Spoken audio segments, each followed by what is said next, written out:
Hey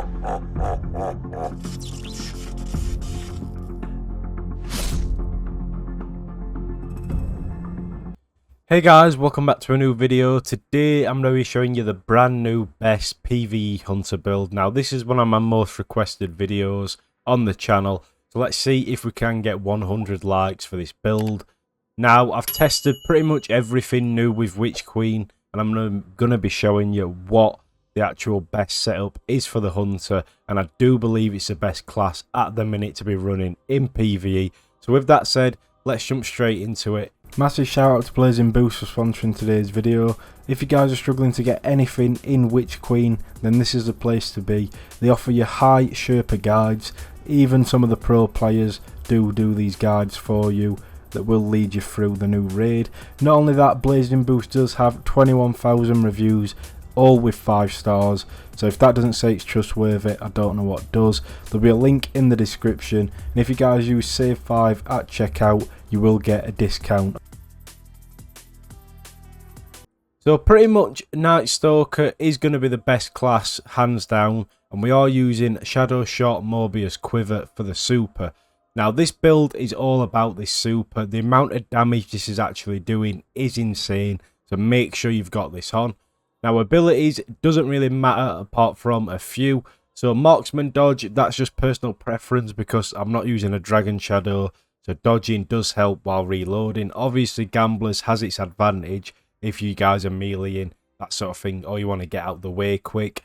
Next I'm using triple jump, personal preference. Sometimes I use strafe, sometimes I use high, whatever you guys want to use, it doesn't matter. Then we are going to use snare bomb. Now this is quite important for the DPS phase, but I'll talk about that later on. Then for your grenade, there are a few new ones guys, so try them out. Like I said, grenade not really going to do that much difference to the build, so I use vortex. Now this is where it gets interesting.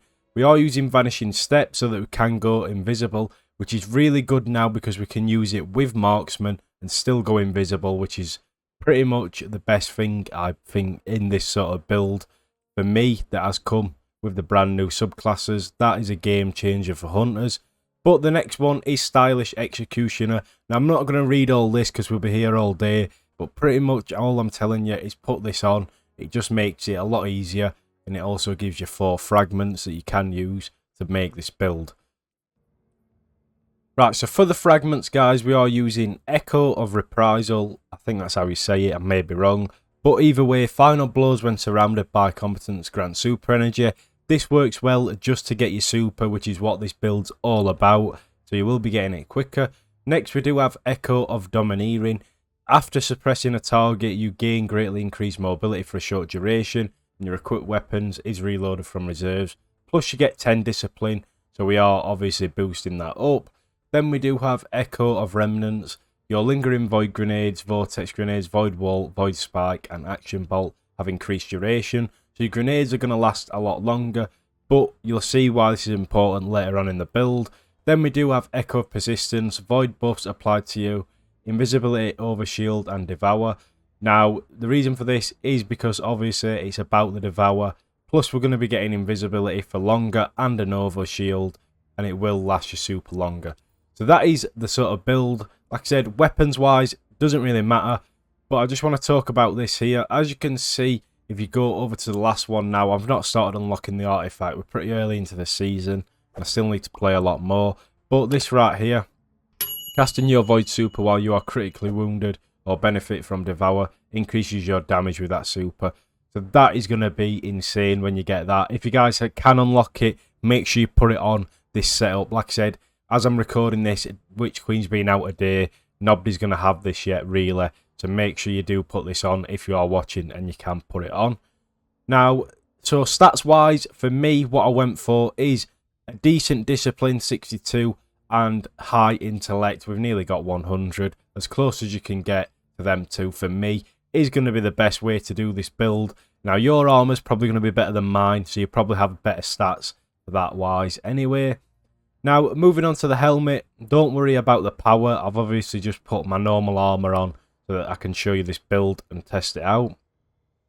So we are running a recovery mod. Now, we can even drop that, which is what we're going to do to intellect. So we've maxed our intellect out, and we have got 43 recovery. Now, a lot of people be saying you need more than that.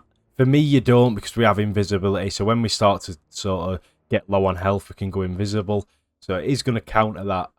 Now, for the first perk, we do have Dynamo. Reduces super cooldown when using your class abilities near targets. With the build I've shown you, you're going to be doing that all the time. So your super is going to be even less.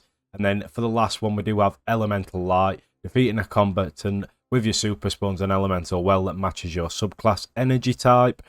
Now, moving on to the arms, what we do have is a Discipline mod, Focusing Strike, which is grants class ability energy when you cause damage with a melee attack. Then we do have Bolstering Detonation, grants class ability energy when you damage with a grenade. So we're just sort of boosting them stats up as much as we can so we can get them off more often.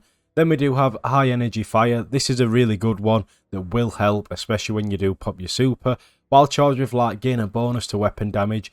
Each defeated combatant consumes 1 stack of charged with light. So pretty much we've paired this up later on in the build, and I'll show you where. Now, for the chest piece, what we are running is an intellect mod, arc resistance and melee damage resistance. To be fair, this is probably the worst piece. You don't really need anything on this. This is just to help you at normal combat. But this is important, guys, if we are going to match it with that high energy fire. Taking charge, become charged with light by picking up orbs of power. So pretty much when you pick up an orb, you'll be getting high energy fire, so then you can do a lot more damage. Now, moving on to the exotic, why we are using this exotic, some people may not know, but Orpheus Riggs provides ability energy for each target tethered by deadfall anchors. Mobius Quiver has an additional shot. So we are going to be getting a extra shot with our super, which is insane for DPS, especially this season. And the mods are Intellect mod, Absolution, reduces all ability cooldowns each time you pick up an orb. It's all going to synergize, guys. This build synergizes really well, obviously using your super and your sort of class abilities. Reduces cooldown each time you pick up an orb of power, and that is Innovation. Now, for the final one, what we do have is a Intellect mod and Double Outreach, reduces melee cooldown when using your class ability. So it all synergizes really well, guys, and I'm going to be showing you how good this super actually is at DPS with some gameplay. So I'll show you what you should be doing. That's going to wrap it up from me. Like I said, I'll leave you some gameplay. If you guys could subscribe to the channel, it does really help. Let's try and get 100 likes for this build, and let's leave you with the gameplay.